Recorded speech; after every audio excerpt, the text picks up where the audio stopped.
আর মরিচের গুঁড়া এ পর্যন্তই, এটা আর ব্যবহার করব না। এরপর ভালো করে মেখে তারপরে এটাকে হালকা ভেজে রান্না শুরু করব।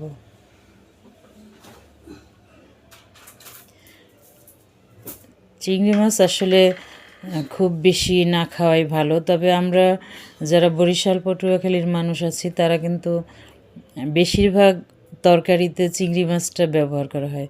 চিংড়ি মাছ ছাড়া শাক বা তরকারি তারা খুব একটা খান না। সেভাবেই আমাদের ছোটোবেলা থেকে আসলে যেভাবে আমরা খেয়ে অভ্যস্ত।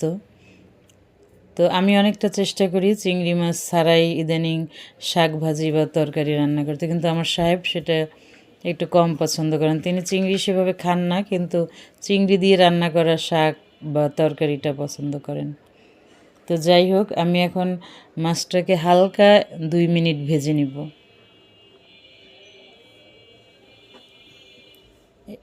এটা খুব বেশি ভাজা যাবে না।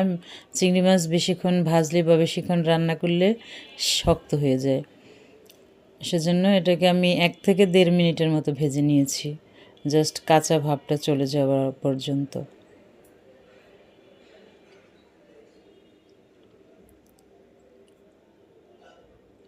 চিংড়ির মালাইকারি আমার ইউটিউব চ্যানেলেও আরও দেয়া আছে, সেটাও আপনারা দেখে নিতে পারবেন।